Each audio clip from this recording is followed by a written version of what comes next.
Hi, can you tell us a bit about yourself? Hi, I'm Paige Denham. I'm a visual artist and educator. My work is very joyful. It's about community, it's about connection, and it's about putting artwork out into our environments. Can you please describe a day in your life? So I am a freelance artist, so basically my days are very different, my weeks are very, very different, and I can be doing anything from being in the studio doing some sketching, some drawing and sort of development work. I could be out painting murals, I could be working with a small project group, doing workshops, doing colour work with them, or I could be working with a whole school and doing a whole school project. It could be very different. But I'd say my standard day is I'd get up and I'd do a few hours of admin. And actually, I really enjoy the admin side of things. I like to be really organised. I know that some creatives find that really difficult. But I really like to feel like I'm running a business. So I get up and I do a bit of admin. And it kind of helps me just focus for the day or the week, whichever I'm kind of planning for. And then if I haven't got a project on, I would definitely do some sketching, maybe some work on my iPad, doing some drawing. I've normally got a project, like a personal project going on. So I would work on that. And then in the afternoons, I do like to have a little walk and kind of feel inspired, because I think that's probably one of the hardest things about working on your own and trying to be creative is fueling that for yourself. So I try and get out, be within the community and find some inspiration from that. What mediums do you work with? I work with a whole heap of mediums. So traditionally, I'm a printmaker, so I do screen printing, lino printing, and all different monoprints. But I also really love to work with large-scale murals, digital design, collage, and drawing, mark making. Why did you choose to become an artist, and how much did you know about it beforehand? I always feel like you don't choose to be an artist. I think it is something that is just a natural drive within somebody. And I think art is a lot about solving a problem. And so if you have that kind of drive within you to want to solve problems, but your way of doing that is through art, then it is just a natural thing within you. I didn't know very much about being an artist beforehand, and I especially didn't know before I graduated, certainly, that having a business of your own was a thing. So I actually did a placement year while I was at university, and during that year I went to 4 different companies to see what it was like to work in the real world. And one of them was actually an independent artist. So she was a screen printer, she had her own business where she'd screen print onto furniture. And I worked with her for a good chunk of time, and that's when I saw for myself that actually you can be a business of one, and you can go out and get funding for things, and you can make a job of what you like to do. When and how did you get into art?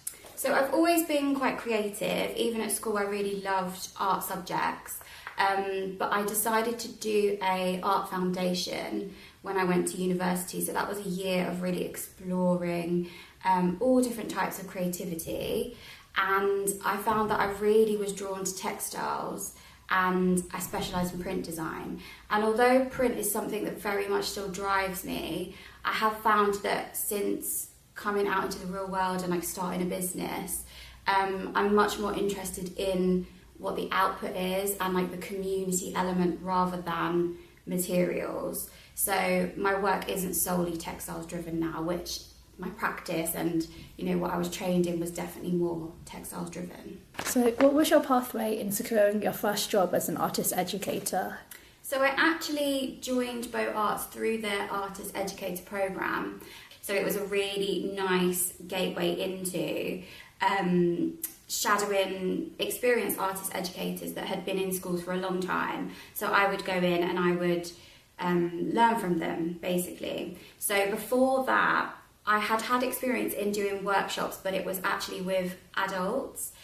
So I hadn't gone into a school environment. And then when I joined the programme with Beaux Arts, for a year I was able to go in and learn from other people. And I went into primary schools, secondary schools, even colleges. And since then, that was like 5 years ago. And since then, I've been doing it pretty non-stop as a freelance artist. So, what skills do you think would be useful for young people who are looking to become an artist? I think skills is a really tricky one, because there's probably a lot that you do that you kind of don't take notice of that are actually really beneficial. So things like being organised, you're practicing that every day by managing yourself to come into college or come into school.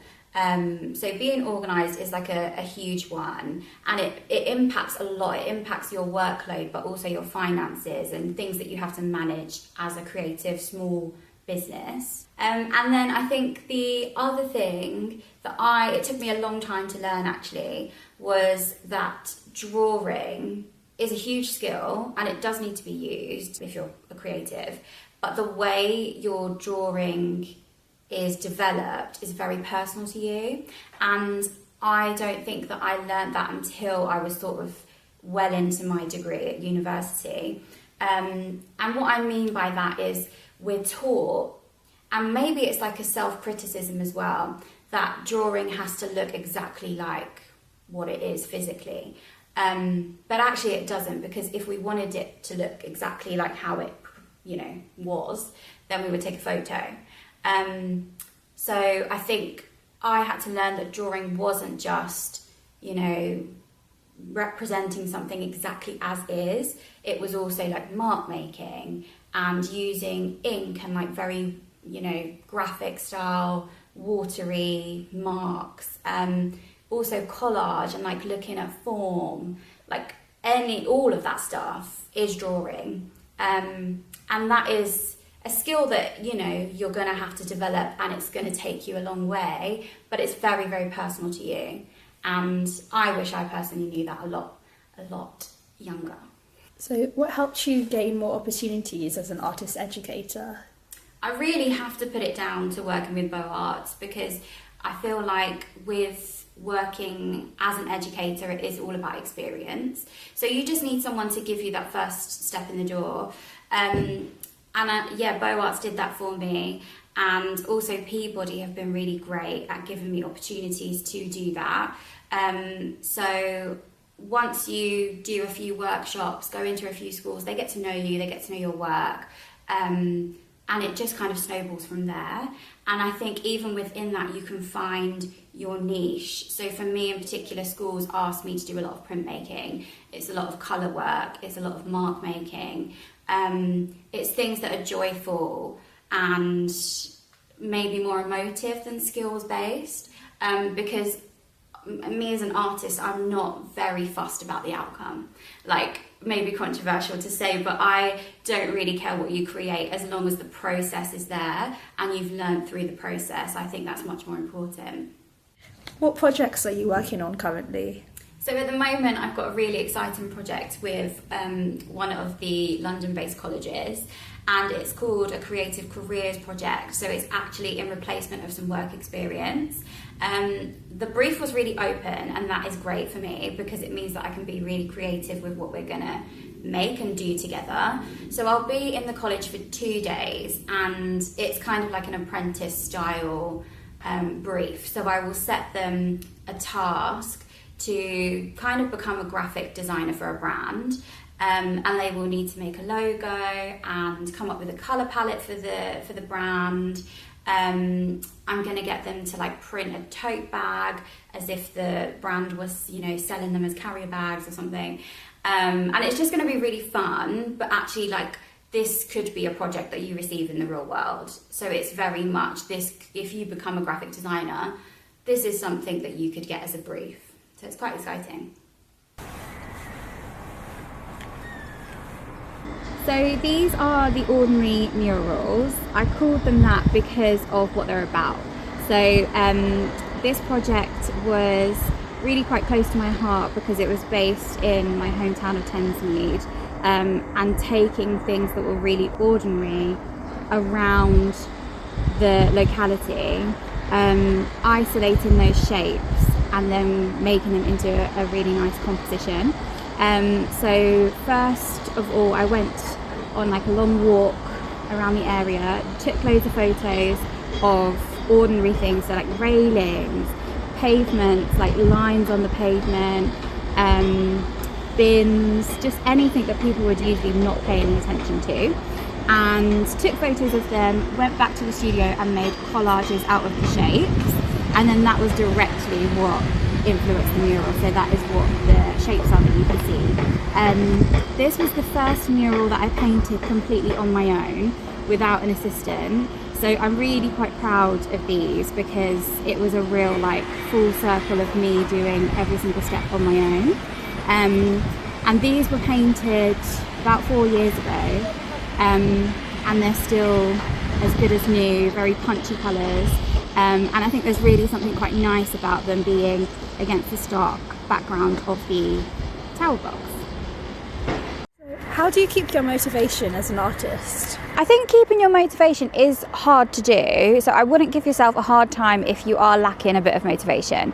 But I think for me, what helps is to just go out there and get inspired, and just to do what you're good at, like do what you enjoy. So if that is that you really enjoy drawing, maybe do a bit of drawing to get you going.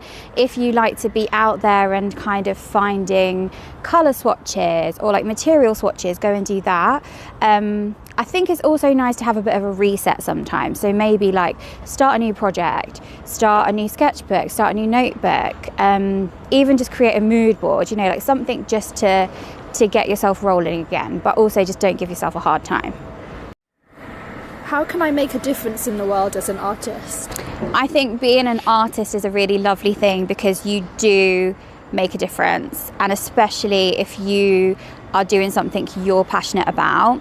I think the way to make a difference is to find something that feels very authentic to you. So find something that you deeply care about, and again that messaging will come across because it's a problem you want to solve. So it goes back to finding something you're passionate about and something that you maybe feel there's lacking in the world or something people need more of, and then just trying to creatively find a way to do that, to deliver it for people. What are the long-term benefits of being an artist? I think being creative in any sense of the word is really good for your mental health and well-being, because I think by being creative you are processing, so I think that's a benefit. I think also being able to express yourself is a skill that you have to kind of nurture, but once you find a way through whichever medium you would like to express yourself, that's a really huge benefit.